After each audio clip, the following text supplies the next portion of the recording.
민주당 이재명 대표가 사법부의 독립성이 철저하게 보장돼야 한다고 강조했습니다. 위증교사 혐의 1심 선고를 앞둔 상황이라서 발언의 배경에 관심이 쏠리고 있습니다. 국회 취재기자 연결해 보겠습니다. 임성재 기자. 네, 국회입니다. 네, 이재명 대표가 오늘 사법부의 독립을 강조했네요. 민주당 이재명 대표가 아침 회의에서 이 사법부를 향한 발언을 쏟아냈습니다. 다음 주 월요일 위증교사 사건 1심 선고를 앞두고 이 사법부 독립성의 보장을 강조하고 나선 건데요. 이 대표는 사법부의 독립성이 철저하게 보장돼야 한다며 이 판결을 비판할 수는 있지만 사법부 전체를 싸잡아 비판하는 일은 바람직하지 않다고 밝혔습니다. 관련 발언 들어보겠습니다. 법정에 끌려다녔지만 잠깐의 우여곡절을 거쳐서 결국 사필 규정에서 제자리를 찾아준 것도 대한민국의 사법부였습니다. 또 과거 검찰이 터무니없이 구속영장을 청구해 민주당 자체에서도 전열이 무너져 체포동의안이 가결됐지만 역시 구속영장 기각을 통해 제자리를 잡아준 것도 사법부였다고 강조했습니다.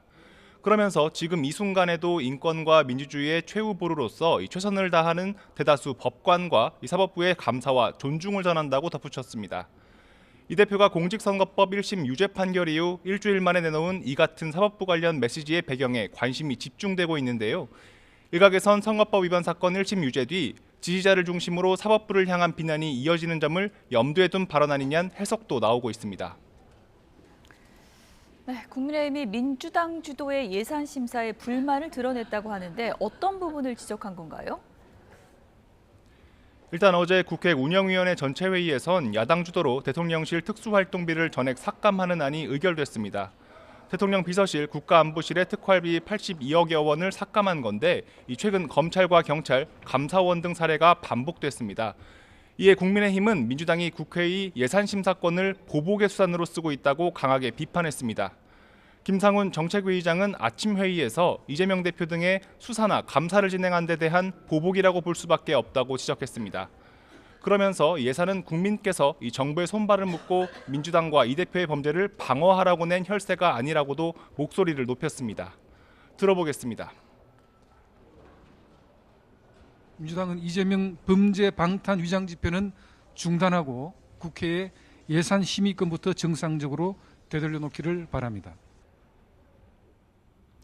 서범수 사무총장 역시 민주당의 보복성 예산 심사를 비판하면서 정쟁과 공세만 일삼게 되면 민심도 민주당을 떠날 거라고 비판했습니다. 네, 여야가 요즘 가상자산 과세 문제를 두고도 신경전을 이어가고 있죠. 최근 국민의힘은 내년부터 시행될 예정인 코인 등 가상자산 과세를 2년 유예하는 방안을 추진하고 있습니다. 특히 한동훈 대표는 더불어민주당이 가상자산 과세 유예를 바라는 민의에 반하고 있다며 연일 공세의 수준을 높이고 있습니다. 청년층과 가상자산 투자자를 겨냥해 민주당이 따라오지 못할 정책을 먼저 제시하는 차원이라는 게 한 대표 측 설명입니다.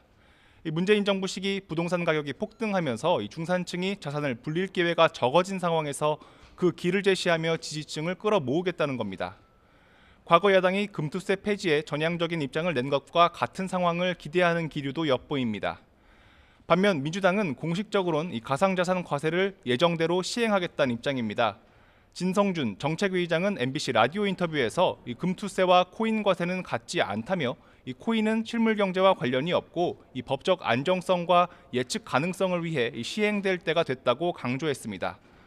또 과세 부담 등을 고려해 소득공제 한도를 기존 250만 원에서 5천만 원으로 늘리는 게 민주당의 입장이라는 점을 분명히 했습니다.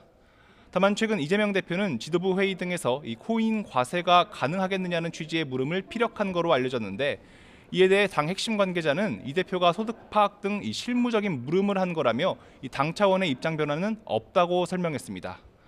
지금까지 국회에서 YTN 임성재입니다.